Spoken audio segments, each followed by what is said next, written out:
مفتی محمد زبیر صاحب سے میں پوچھنا چاہتا ہوں کہ جب یہ قرارداد پاس ہوئی اور عالمی اداروں میں یہ بات گئی، تمام مذاہب تمام ممالک دیکھ رہے تھے، اس سے پہلے بھی کوئی ایسا مذہب کوئی ایسا دین گزرا ہے جس سے فوبیا ہو؟ میں اس لیے پوچھ رہا ہوں کہ ایک زمانے میں جب مسیحیت کا پرچار ہو رہا تھا، حضرت عیسیٰ علیہ السلام آئے تو یہودیت بڑے بیزار تھی اور مختلف انداز سے بیزاری یعنی فوبیا کا اظہار کیا گیا. پھر اس کے بعد دیگر اور ہمارے پڑوسی ممالک نے اس سے، فرانس نے، ہندوستان نے بھی اس سے بیزاری کا اعلان کیا کہ بھئی یہ جو قرارداد ہے اسلام فوبیا نام کی کوئی چیز ہی نہیں ہے.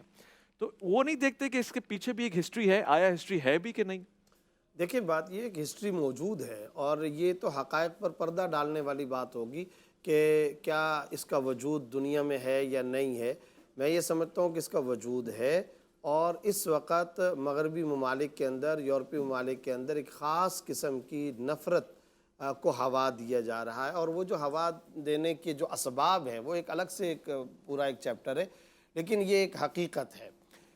دوسری بات یہ ہے کہ ہم تین باتیں اسلاموفوبیا سے متعلق لازمی طور پر ہم اپنے ذہن کے اندر رکھیں، اور پروگرام ناقص ہوگا اگر وہ تین باتیں نہ کی جائیں.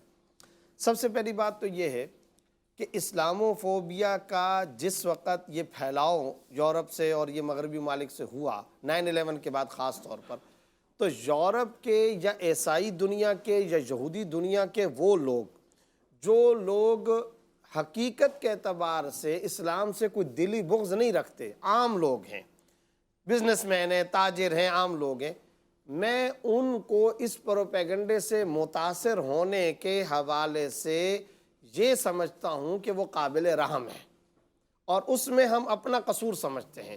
ہمیں ان کے سامنے اسلام کا صحیح پرکشش اور حقیقی مؤثر تعارف کرانا چاہیے. مثلا ایک چھوٹی سی بات، اسلاموفوبیا اور تنگ نظری یہ لازم ملزوم ہے.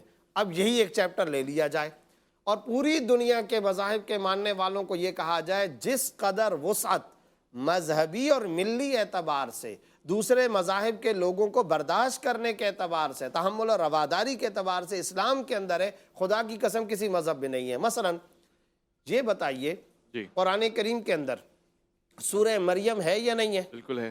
حضرت مریم علیہ السلام کے بارے میں ہمارے ذہنوں میں عفت اور پاک دامنی کا کیا تصور ہے؟ بلند 24 انبیاء کرام کے نام قرآن میں ہے یا نہیں ہے؟ 27 انبیاء کرام کا تذکرہ موجود ہے یا نہیں؟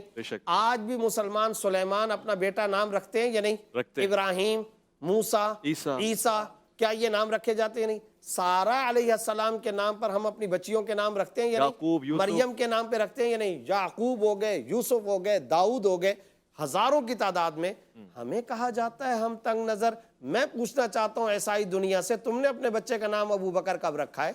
تم نے اپنے بچے کا نام محمد کب رکھا ہے؟ تم نے اپنے بچے کا نام علی کب رکھا ہے؟ تم نے اپنے بچے کا نام عمر کب رکھا ہے؟ تم نے اپنے بچے کا نام زنیرہ کب رکھا؟ فاطمہ کب رکھا؟ عائشہ کب رکھا؟ خدیجہ کب رکھا؟ ذرا یہ تو بتا دو. آگے چلیے، میں آپ سے ایک سوال پوچھتا ہوں. یہ حضرات علماء کرام بیٹھے ہیں، ایک عالم ہے، شیخ الحدیث ہے، مفتی اعظم ہے، تہجد گزار ہے، متقی ہے، اعلیٰ درجے کا نیکوکار روحانی بزرگ ہے، ساری رات تہجد پڑھتا ہے، سارا دن قرآن پڑھتا پڑھاتا ہے، تمام اسلام کے احکام پر عمل پیرا ہے. اگر حضرت عیسیٰ علیہ السلام کی شان میں ادنیٰ درجے کی گستاخی کرتا ہے تو بتائیے وہ مسلمان رہ سکتا ہے؟ ہو ہی نہیں سکتا. مفتی اعظم ہونا تو دور کی بات ہے، شیخ الحدیث شیخ الاسلام ہونا تو دور کی بات ہے، سارے کے سارے اسکول مسلمان نہیں رہ سکتے. تمام مکاتب فکر کے مسلمان اس کو خود دائرہ اسلام سے خارج کر دیں گے. ہم تو عیسائی دنیا سے کہتے ہیں، یہودی دنیا سے کہتے ہیں تمہیں اپنے پیغمبروں کے بارے میں حساس ہونے کی ضرورت ہی نہیں ہے. ہم چوک پہ لٹکائیں گے جو حضرت موسیٰ علیہ السلام کی گستاخی کرے گا. ہم قانون سازی کرنا چاہتے ہیں جو حضرت عیسیٰ علیہ السلام کی شان میں ادنیٰ درجے کی گستاخی کرنا چاہے. ہمارے ہاں تو یہ وسعتیں ہیں، ہمارے ہاں تو یہ اس قدر کشادگی اور فراوانی ہے. خدا را اسی کشادگی اور فراوانی کا ثبوت تم بھی دے دو نا، ذرا تمہاری طرف سے بھی تو یہ آ جائے. دوسرے نمبر پر میں یہ کہنا چاہتا ہوں، مغرب کی سڑک پر کوئی کسی کو گھور کر کے دیکھ لے تو کہا جاتا ہے کہ جناب میرے دل پر بوجھ آیا، ہر جانا ہے، اس پر قانون سازی ہے، آئین سازی ہے.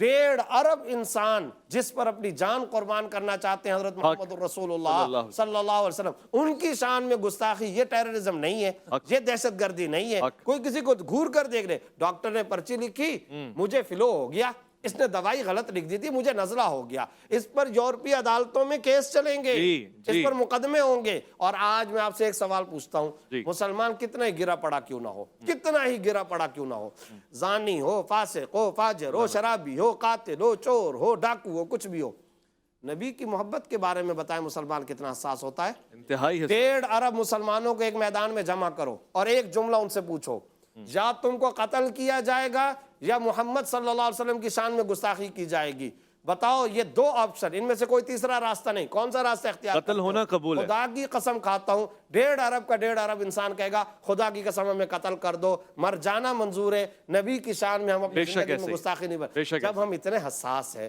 ہیومن رائٹس کہا جاتا ہے، انسانی حقوق، انسانی حقوق، انسانی حقوق، میں اپنی جان کا حق بخشنے کے لیے تیار ہوں، سبحان اللہ، میں اپنے مال کا، اپنی عزت کا، اپنے آبرو کا، اپنے پیسے کا، آل اولاد کا، ماں باپ کا حق بخشنے کے لیے تیار ہوں، مگر مجھے اقوام متحدہ حق دے دے میرے نبی کی گستاخی نہیں ہو۔ وجہ فرمایا، 1.5 ارب مسلمان حق اپنے فرمایا، تمام حقوق دینے کے لیے تیار ہیں۔ بہترین، تو بہترین، یہ وہ در بہترین، حقیقت بہترین، وسعت والے اسباق اسلام ہیں، صحیح، ان کو دنیا کے سامنے پیش کرنا صحیح، چاہیے۔ اور آخری بات یہ، صحیح، مذاہب عالم کے ماننے والوں کو ہم یہ ٹھیک ہے، جا کر کے کہیں، ٹھیک ہے، یضع عنہم اسرہم والاغلال التی کانت علیہم، ہم تمہاری آزادی چھیننے کے لیے نہیں آئے، ٹھیک ہم ہے، تمہارے انسانی حقوق کو سلب کرنے والے نہیں، ہم تو علم بردار ٹھیک ہیں، ہے، ٹھیک ہم ہے، وسعت رکھتے ہیں، ٹھیک ہے، ہم ٹھیک ہے، محبت کا درس دینا وجہ چاہتے فرمایا۔ ہیں، پیار دینا چاہتے ہیں۔